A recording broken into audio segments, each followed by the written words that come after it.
बारामती आणि राहुरी विधानसभेच्या पोटनिवडणुकीची घोषणा होण्याची शक्यता आहे. बारामती आणि राहुरीच्या विधानसभा मतदारसंघात कसं वाटतं? नाही, मला असं वाटतं की जर त्याची घोषणा झाली तर दोन्हीकडच्या निवडणुका या मला असं वाटतं की बिनविरोध व्हाव्यात आणि एकमताने सर्वांनी मिळून निर्णय करावा असा आम्ही प्रयत्न करू.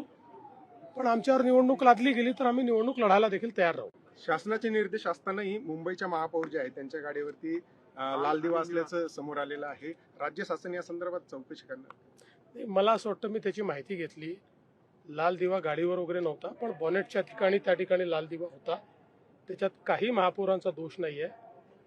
त्या संदर्भात राज्यामध्ये कोणीही लाल दिवे वापरू नयेत हा जुनाच आपला निर्णय आहे. त्यामुळे महापौरांना त्याची कल्पना आहे. मला असं वाटतं की विनाकारण त्यांना टार्गेट करण्याचा प्रयत्न आहे. अशा प्रकारे टार्गेट करणं योग्य नाही. सध्या गॅसचा तुटवडा नाही, इंधन तुटवडा नाही असं म्हटलं जाते. मात्र युद्ध परिस्थिती जर लांबलीच तर काय आव्हान तुमचं नागरिकांना राहील? मला असं वाटतं की नागरिकांनी केंद्र सरकारच्या निर्देशाप्रमाणे वागलं पाहिजे. काही राजकीय पार्ट्या जाणीवपूर्वक नागरिकांमध्ये घबराट तयार करतायत.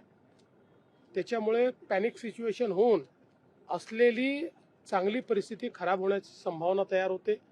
लोक साठवणूक करतील जर त्यांच्या मनामध्ये अशा प्रकारची भीती निर्माण केली तर. त्यामुळे या सगळ्या भीती मनातनं काढून केंद्र सरकार मोदीजी नीट सगळ्या गोष्टी आपल्याकरता पाहतायत त्यावर विश्वास ठेवावा.